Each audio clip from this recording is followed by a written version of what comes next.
So, now they were, as you can see, enormously impressive titles. Obviously, we had to make certain cutbacks in the... because they were so expensive, you see. Hello once again, it's Matthew here from Matthewnorthmusic, and can you believe it, we're already up to October 1984. And as ever with my videos, if you find these sort of things interesting, please give us a like and please subscribe to the channel. And if you click the little bell icon, of course, you'll be notified next time there's a new video. Anyway, today we're talking about October 1984. And by the way, do you like my new coffee table? I acquired this week. It's not a G plan, but it's a late 70s, early 80s look-alike, but it does the job. And actually, for making videos, it's quite handy to have a table in front. Now, in October, we had a lot of big releases. A lot of big songs went into the charts.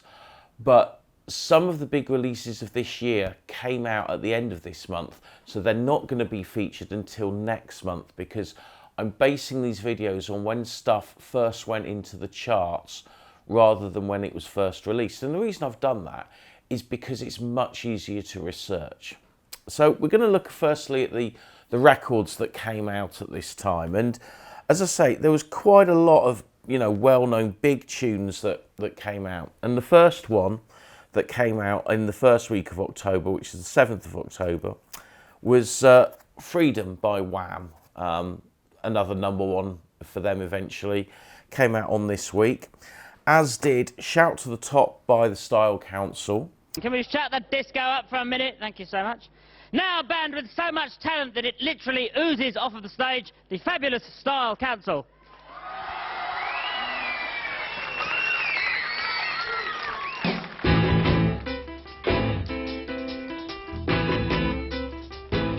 Style Council went in at number 13, and Wham went in at number 3.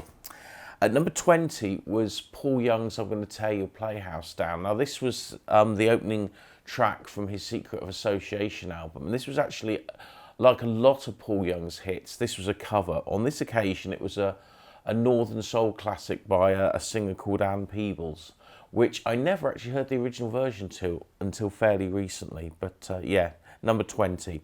Now at number 35 we've got Alice Moyet's All Cried Out, another absolute classic song of the year.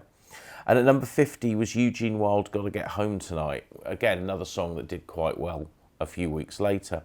Now, Kim Wilde entered at number 52 with a single called The Second Time, which is one of my favourite Kim Wilde songs. It's a really great track. If you don't know it, go and give it a listen.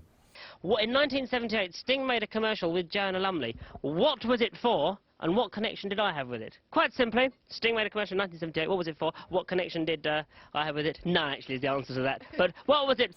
And then the SOS Band were in at 62 with a song called Weekend Girl.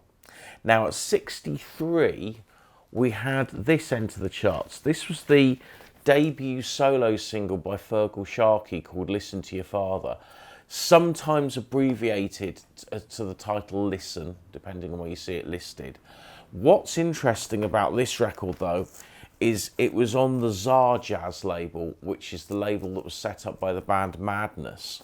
And they did albums like Mad Not Mad, and the songs like Waiting for the Ghost Train, I think Uncle Sam, and a few other records. But Madness were actually the backing band on that record. So if you see the Top of the Pops footage of Feargal doing Listen to Your Father, it's all the members of Madness that are backing him on that track. Now after that, entering number 69, another song that became absolutely massive was Lamal's Never Ending Story, but that originally entered the charts at 69. Orange Juice had a single called Lean Period at number 78, which is probably quite an apt title for them at the time. Then Hall & Oates Out of Touch entered at number 82, again went on to become a big tune. Helen Terry, the backing vocalist with Culture Club, had a single called Stuttering entering at 84.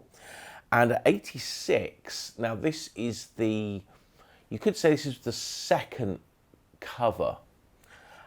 Judge Dredd, the reggae band, did a cover of Frankie Goes to Hollywood's Relax. Now, of course, we've had High Energy by Evelyn Thomas, and that became a hit. But that was basically based on Relax, so you could say that was a cover of Relax. And of course, there's also Russ Abbott's Atmosphere, which has a sample of Relax in it. So elements of Relax got into the charts 4 times in 1984. Now we have Windjammer, Life Without Love, entered at 91. And then a bit of a supergroup at 95, although again, it wasn't a hit. Kenny Rogers with Kim Carnes and James Ingram, What About Me? Not a big hit at all, but entered at number 95. Now, at number 96 was a single by a band I'm very fond of called Tangerine Dream, and the single was called Warsaw in the Sun, which I can't find my copy. I must have got rid of it at some point, but it was cut down from this album, Poland, which was an album that Tangerine Dream did when they were signed to the Jive label. So it was recorded live, but it was edited down to make a single, and that entered the charts at number 96. I don't think it did particularly well. But then industrial band SPK had a track called Junk Funk at number 98. At number 99, there's an artist called Fila Bila, and I hope I pronounced that right, and there's a song called Feel It. And what's interesting about this song is it was recorded in a studio in the UK, and it was the same studio that Stevie Wonder recorded I Just Called to Say I Love You in. And he got to meet the band, and he ended up playing harmonica on this record as well as doing some backing vocals. But of course it was uncredited because the management and the record labels would not allow that to happen.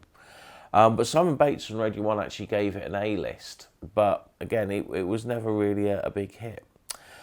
And at number 100, the Icicle Works have a single called Hollow Horses.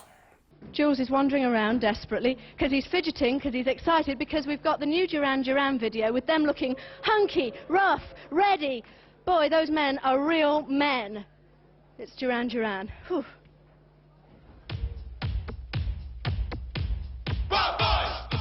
Now, as for albums, well, entering the album charts at number 1 is this, U2's Unforgettable Fire, their second number 1 album, War being the first.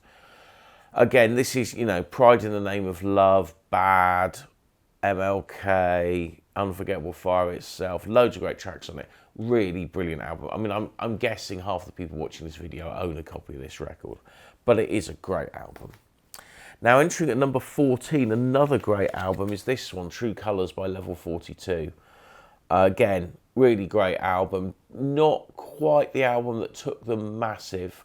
That would come a year later with World Machine, of which I've just read they're actually touring World Machine next year for its 40th anniversary. But yeah, True Colours, another great record, and that entered at number 14. Now, there was a compilation called Hits, Hits, Hits that entered the charts at 16. Randy Crawford's Greatest Hits entered at number 28. Gary Moore had an album called We Want More, enter at 32.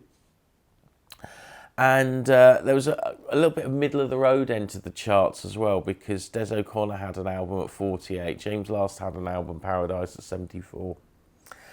Now, as for the next week's singles, well, Shaka Khan's I Feel For You entered at number 22, obviously became a massive hit. Love's Great Adventure by Ultravox entered at 23, and Spandau Ballet's Highly Strung entered at 25. Again, another excellent single from the excellent Parade album. Then Goth favourites, the Sisters of Mercy, they entered at number 49 with their single Walk Away.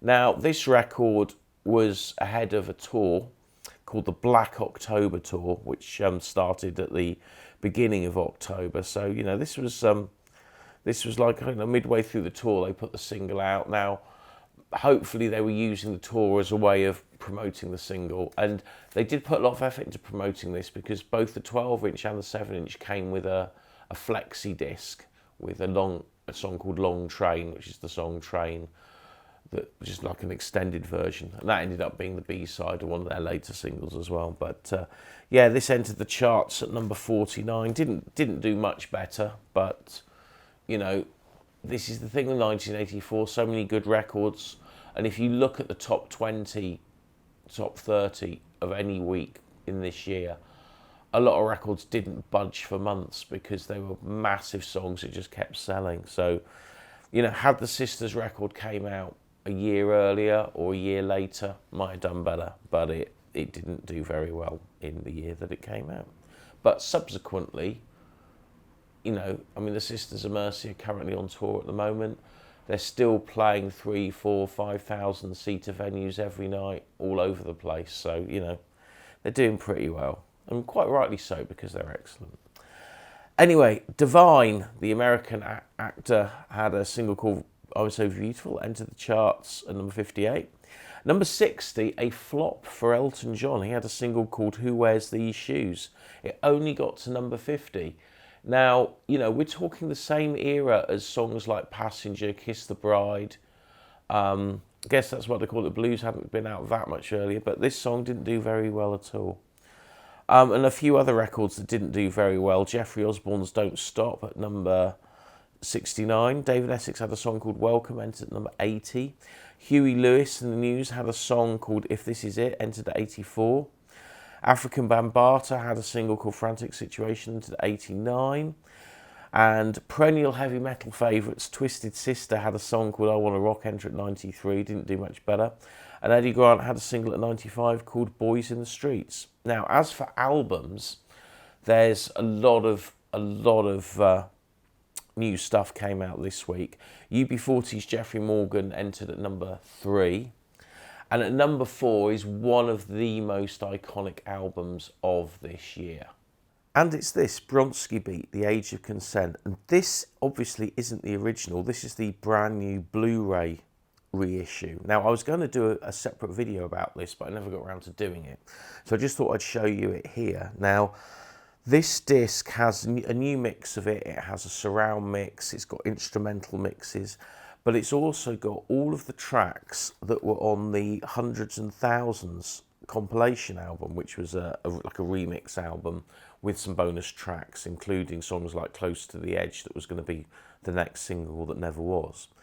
So on this actual package, you get pretty much everything that Jimmy Somerville did with the Bronskis on a Blu-ray disc in multiple mixes, and it's a really nice little thing to have. And yeah, the Bronskis then, they entered at, as I say, at number 4. And at number 13, another favourite of mine is Lloyd Cole and the Commotion's Rattlesnakes. This entered in the charts in this week, and I think it's still regarded as probably the most popular Lloyd Cole album.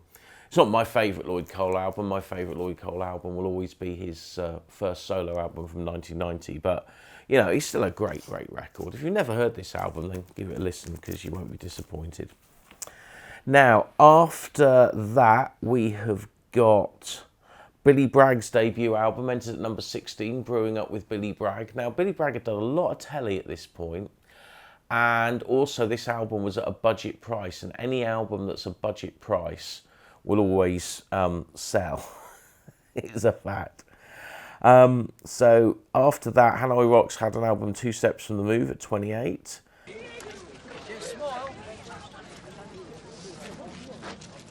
Well, they won't let me in. Must be something to do with me not wearing the regulation dress or this fabulously tailored shirt. Tell you what, lend us your jacket, Chief, and let's see whether we can get in this way. Smart. The man who presents the Top 40 show on Radio 1, Richard Skinner, is coming in every week with news of new chart positions. Absolutely, yes, Mark. And we're looking at both the singles and the album charts today. So, first of all, eyes down for a full house, the singles chart. And it's a good week for Giorgio Moroder, as well as hits with Freddie Mercury and, of course, Phil Oakey. He's got a new entry at number 40 with Limahl's Never Ending Story. This Mortal Coil, the sort of, you know, gothy, shoegazy, students love them supergroup, they had an album called It'll End in Tears, enter at 38. And at number 41 is Shaka Khan's I Feel For You, which you hopefully can see here. Obviously the title single became a hit, and the album sold by the bucket load as well. Then at 59, Grandmaster Flash, Melly Mel and the Furious Five had their Work Party album enter. And at 62, we had another perennial 80s student favourite, The Fall. Their album, Wonderful and Frightening World of the Fall, that entered at 62. Then a little bit more middle of the road, because Shirley Bassey had I Am What I Am, enter at 64. '65 was Mark Knopfler's second solo album, the soundtrack to the film Cal, which has a beautiful track on it called The Long Road. Then Frida from ABBA had a single album called Shine, enter at '67. And '85, Roger Hodgson had an album called The Eye of the Storm. Now, as for the third week, well, again, there's a bunch of new singles, some of which went on to become big hits. At 23, Status Quo brought out The Wanderer. Now, I always felt this was really odd when this came out, because Status Quo had only just done their farewell concert at Milton Keynes Bowl. So, of course, everyone assumed Status Quo had split up and that's the end of it. But then this new single came out. It was a cover of The Wanderer by Dion and the Belmonts, and I think they did a pretty decent job of it. But it did also lead on eventually to what they would do in the 90s, which was a lot of perennial covers albums, and they were all terrible.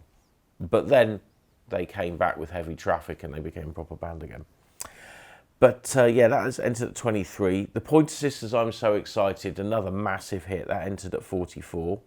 Heaven 17's probably one of their last big hits, This Is Mine, that entered at 46. At 47, Susie and the Banshees had an EP called the Thorn EP. 56, Bucks Fizz had a song called Golden Days, wasn't really a big hit. But what was a hit entered at number 60, and that's Hard Habit to Break by Chicago. Really lovely, good, proper American power ballad there. Then Tracy Ullman had a single, Helpless, at 63. And then at 83, so entering the charts right at the bottom, but went up and up and up to become a massive track, was Jim Diamond's I Should Have Known Better. That entered at 83. I don't think it got to number 1, I think it got to number 2. But by getting to number 2, he made it to perform on the Christmas Top of the Pops episode, because everyone that appeared on that episode either had to have been at number 1 or number 2 with their respective songs. Then another hit entering at 89 is Strawberry Switchblade, Since Yesterday. Again, you know, of the sort of, you know, the two biggest gothic acts of the month, they had the bigger hit. And then Sylvester's Rock the Box came back in at number 90 into the charts. Now, as for albums, well, Big Country's Steel Town, that entered at number 1. Hall & Oates' Big Bam Boom entered at number 28. Number 38 was XTC's Big Express, and I always remember seeing that in the record shop because it had a circular cover and tops, and you had a massive, great display for it. And then at 53 was this album, Them or Us by Frank Zappa. Interesting album because Steve Vai plays guitar on this, as does Frank's son Dweezil. And, you know, Frank put out a lot of albums in 1984. I think he put out about 4. I think about the Things Fish album, which was a 3 LP box set. He put this out. He put out, I think, Tinseltown Rebellion, was that 84? You Are What You Is, I think that was 84 as well. Anyway, he put loads of records out at that time. That was another one of them. Then you had Talking Heads' Stop Making Sense, the soundtrack of the really famous concert film, although an edited down version of it. Again, that's had a big 40th anniversary repackage this year, and they've re-shown it in the cinema and stuff. Got to admit, unpopular opinion, I'm not a massive fan of Talking Heads, must admit. But number 88 is an album I'm very fond of, and that's this, Art and Illusion by 12th Night. Now, 12th Night are what they would call the sort of the I think they called it neo-prog, but basically modern progressive rock. Very much, you know, all these bands, 12th Night, Palace, etc., they all came, you know, around the time of Marillion's first success. And I think the first Palace album actually also came out in 84. But this is a really great record on the Music for Nations label, which ultimately became known for heavy metal. But, you know, they did other things as well, and this album is one of them. And I think this is a great album. I like all the 12th Night albums. I think they're all really good. And also, you can find them in bargain bins for next to nothing, so good cheap listening there. So I don't even think these are on streaming, and I'm not even sure if this even came out on CD or not. But yeah, great record. I think Ray gives the game away. In fact, in his introduction, he says he was the bravest man I've ever known. It's kind of like Jim Morrison's biography, where the guy said he was the greatest man who ever walked the earth, and from then on you got nonsense. This is nonsense, but it is, as I said, flawed, in that I think Ray refuses to see the parts of John's character which were less than wonderful. In fact, I think he's very small-minded. I thought he was very bitter. I mean, I got completely different things from the anecdotes that you got. You said he was remarkably honest, but then his honesty, you know, like sometimes honesty can be the greatest lie of all. Now, the last week of October 1984, again, loads more big songs coming into the charts, and a lot got issued in this month as well. But as I say, I'm not going to talk about them until next month because it's when they get in the charts. So we had Duran Duran's Wild Boys entered at number 5. At number 32 was Aces High by Iron Maiden, their second song from the Power Slave album, and the song that opened the album and also opened the tour. Gary Newman had a single called Berserker at 38, and The Alarm had a single at number 49. Now, at number 50, the Daz Band, Let It All Blow. At 56, David Sylvian had a single called Pulling Punches. And at number 59, again, I've gone to this, the same title as the Alarm song. Oh no, the Alarm had a song called The Chant Has Just Begun, but Level 42 had a single called The Chant Has Begun. So again, this is off their True Colours album, and this entered at number 59. Now, entering at number 62, one of my favourite songs by Eurythmics, which was Sex Crime, which was a single from their 1984 soundtrack of the remake of the George Orwell film starring John Hurt. And at 65, an absolutely brilliant song by Nick Hayward, Warning Sign, which had a really great guitar solo by the late, great Alan Murphy, who did end up joining Level 42, as well as having a stint working with Kate Bush on different things. Then Darley's Car, The Judgment in the Mirror. Now, Darley's Car was a supergroup. Again, another sort of gothy thing, really, because it was Pete Murphy from Bauhaus and Mick Karn from Japan. I think they did 2 singles, and I think they did an album as well. Then Cyndi Lauper had a single at 82, All Through the Night. And then another song that was another hit, Murray Head, One Night in Bangkok. That entered at 85. Now, this was from the musical Chess, which was done by Bjorn and Benny from ABBA, along with, I think, Andrew Lloyd Webber and Tim Rice. I can't remember, but it's all that crowd anyway. But the thing is, I actually played this song when I DJ'd a little while ago, and I completely forgot it has this really long orchestral intro that goes on for ages. It went on for over a minute before the actual song kicked in, so if you ever DJ that song, you want to whiz that bit on a bit because it doesn't go down too well. Okay, so after that, we've then got Peef Brab Sprouts, When Love Breaks Down. Again, became a big hit for them, and that entered at 91. Interestingly, Martin McAloon is going on tour very soon, doing all the Peef Brab Sprouts stuff. So if you want to hear that stuff live, then check out your local venue on that one. He's coming to Exeter, I know that. And at 97, Lords of the New Church, another great gothic alternative band of the era. They had a single, My Style, entered at 97. Alphaville, the band who a lot of people think of as a one-hit wonder, but they have a very strong following, and apparently their new stuff's really good as well. I haven't checked it out yet, but they had a single called Forever Young, which, amongst other things, influenced a little festival run by a friend of mine in Ireland. And then The Fall entered at 99 with a song called Dangerous Guilt. Now, as for albums... Of all these Beatles pictures, what was different about it? Well, the exhibition was about the image of the Beatles as it came over in paintings and photographs, hence the book, which is not another book about the Beatles, but about their image. And what were the oddest things that you managed to get hold of for the exhibition? Well, one of the weirdest things was this painting down here, which was done by all 4 Beatles in a Japanese hotel bedroom in 1966. Before they ripped the sink out. That's right. And so you had that, and what's the skirt? That's sort of more, I don't know, it's more of a gimmick, isn't it? Well, the skirt shows how their image was bootleg because it was so instant. I mean, this never had Beatles written on it, but the very fact there's four mop tops with one playing a left-handed guitar. It's a skirt, isn't it? Yeah, and it shows that their image is absolutely recognisable to all and sundry. I've got some Beatles tights. Oh, yeah? Yeah.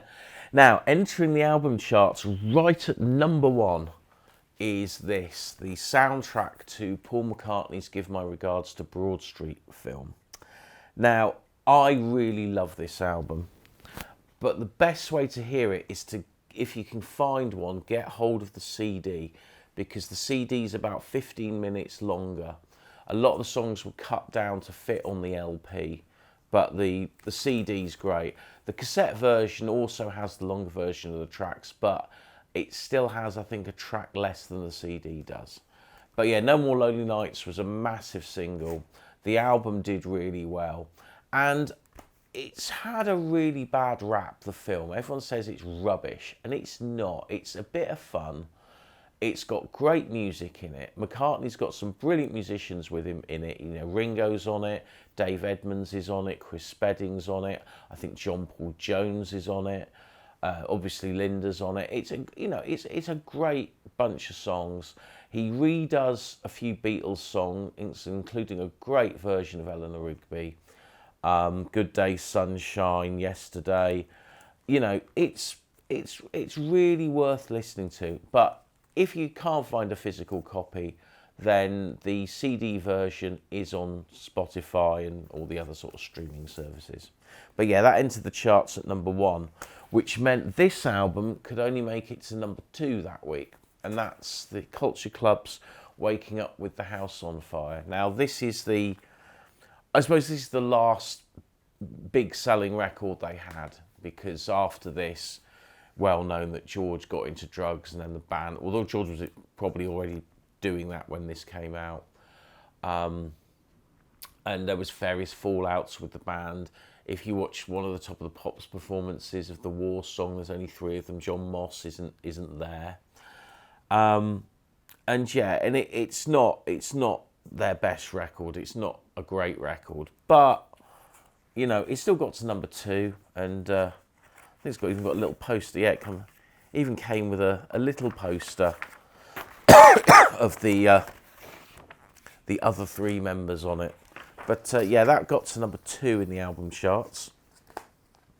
Then at number 20 is an album I've played a lot in the last couple of weeks, and it's this one. It's Julian Lennon's Velotte album. Now, Julian Lennon was signed to Charisma Records, the same, and I think he had the same management as Genesis. Certainly Tony Stratton-Smith gets a mention on here.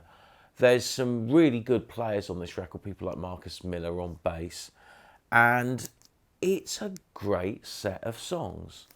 And I'm going to mention a Smash Hits review later about a Julian Lennon track, but it's obvious that part of this is a tribute to his dad. But, you know, he could have very easily asked other Beatles people to collaborate with him, and they probably would have done. But he's did this on his own, with his own band, with his own songs, and it stands up as being a great record of 1984, regardless of the name. If he'd been called Fred Bloggs, it wouldn't have mattered. Fred Bloggs made a great album, and Velotte is a great album. Do you think a lot of people think that you've got a huge advantage with your career now because of your father, or do you think that in fact you've got a huge disadvantage? Works both ways, you know. It's a hard one, that. I mean, did it make it easy for you to get your record contract, for example? No, because when we actually played the demo tapes around, there was no mention of the name involved, you know. It was just a question of playing the tapes. So, I mean, if the people liked the tapes on their own, and the name came in later, it was okay, you know. Now, at number 26 is this, which is The Cure's live album called Concert The Cure Live. Why am I not holding it up from an LP? Well, in my own collection, certain bands I have on certain formats. Some I will have on both, some I only have on CD, others only have on record. The Cure are one of these bands. I've got a couple of Cure records, but nearly everything I have by The Cure is on CD. Which is why I'm flashing the CD. Anyway, after that, we had a few more albums that entered the charts. Some did better than others, and I'll just quickly go through them. The Everly Brothers had a self-titled album enter at 36. Aswad had their Rebel Souls album enter at 48. At 79 was the last album from Visage called Beat Boy. Now, looking at TV programmes around this time, Steve Strange did a lot of promo, but it didn't help the album to become a big seller. But, you know, plenty of people did buy it. Tom Robinson Band had an album at 81, Hope and Glory. And entering 89 was the Pogues, who had an album called Red Roses for Me. So, yeah, that's all the releases that entered the charts. But I'm going to mention one more record. Now, this didn't go in the charts, but it was released this month. And it's this single here, The Only Truth, by Paul Haig. Now, Paul Haig was a Scottish singer. He was in a band called Joseph K that was signed to the influential Postcards record label in Scotland. And he had to deal with, I think, a Belgian label, and they kind of let it to Island Records. So this came out in October. Now, I never had this on 12-inch when it came out. I bought it on spec when it came out on this cassette tape. Again, it was 99p in my local record shop, Tops in Newton Abbot, and I thought the cover looked good. And this is more like a mini album than an actual cassette single, because it's actually quite long. And, you know, it's got the title single, The Only Truth, which is, you know, 7 minutes long. It's got another track called Big Blue World that's nearly 7 minutes long, so that's 14 minutes. You've got an instrumental version of The Only Truth, again, another 7 minutes. So, you know, you're up to 21, so you're up to one side of an LP already. Then he's got a great cover of Suicide's Ghost Rider. And then there's one more song called Endless Song, and that completes it. So you've got basically half an hour of music on this cassette tape. Now, why does this song sound so good? Well, it was produced by New Order, but under a pseudonym of, because it says produced by Dojo B Music ROL. But yeah, it was basically produced by New Order, and it has a New Order sound. If you listen to particularly the chorus, you think, oh yeah, that sounds just like New Order, and that's because New Order produced it. I'm guessing probably Bernard played guitar on it as well. And it doesn't sound like Hooky on bass, but it could have been, just toned down a bit. But really, really great song, The Only Truth. If you don't know it, give it a listen, because it's great. Right, now we're going to have a look at a few things that were in the music papers as well. But TV, now, at this month, it was good because The Tube came back on TV, and Whistle Test came back on TV, so we're plenty of that to watch. And some of the clips I've shown you through here, you know, things were getting exciting. You know, Christmas hadn't come yet, obviously, but it was on its way. But lots of bands had new stuff out and were promoting in this month. Obviously, Frankie Goes to Hollywood were doing a lot of promotion because Welcome to the Pleasure Dome came out at the end of the month. And we'll talk about that in the next video. But let's have a little look at a few bits from smash hits of this month. Now, in this issue, Morrissey from the Smiths is doing the singles review. So we're going to see what he has to say about certain songs that became big. And I think the first one we're going to look at is here, Duran Duran's The Wild Boys. And he describes it as big burps of aggression until fill out this truly good Duran single. Fine fiery vocals and mountainous drums, but please, boys, don't make a video best single of the fortnight. So that's really interesting that Morrissey gave the thumbs up to Duran Duran, who you would have thought would have probably been his nemesis. Now, he didn't have much to say about Shaka Khan's I Feel For You, other than it was indisputably clever record written by romping travesty Prince. Now, he wasn't too kind to the Quo. On The Wanderer, he said, unreviewable. If you can't review it, shoot 'em. As for Ultravox's Love's Great Adventure, he says, they play and sing masterfully, but Ultravox have become a total industry, and their big band glossiness seems like shameful concession to all the wrong values. Will they ever revolt? In other words, he probably thought they weren't indie enough. Though he had nice words to say about Lloyd Cole's Rattlesnakes single, saying it was their best single to date, which arguably it possibly is. Where Mozza has been more than unkind to Alphaville, saying they should have been drowned at birth. A little harsh, one would say. Now, here's an advert you may or may not remember. McVitie's Jaffa Cakes were giving away cassettes, and you had to collect tokens, I think every 10 according to this, and you had to send a 20p coin to cover the postage, which, you know, makes a huge difference when you think now, if you send a cassette through the post now, you're looking at a couple of quid. And you could either get rock classics, love songs, country favourites, or pop hits. And I had the rock classics cassette. Now, with my Jaffa Cakes, which I think was mostly what I had to use the tokens with, although saying other McVitie's products you could use, it had a really good selection of tracks on it. You had All Right Now by Free, Turn It On Again by Genesis, Because the Night by Patti Smith, Saturday Night's All Right for Fighting by Elton John, Born to Be Wild by Steppenwolf, Roll Over Beethoven, the ELO cover version. Then on side 2 you had Mean Girl by Status Quo, In a Broken Dream by Python Lee Jackson, which is basically Rod Stewart, Hawkwind's Silver Machine, Dr. Feelgood's Milk and Alcohol, On the Road Again by Canned Heat, and right at the end, Smoke on the Water by Deep Purple. That is what you call, what it says on the tin, rock classics, and every single track was. And you could get that for free in 1984.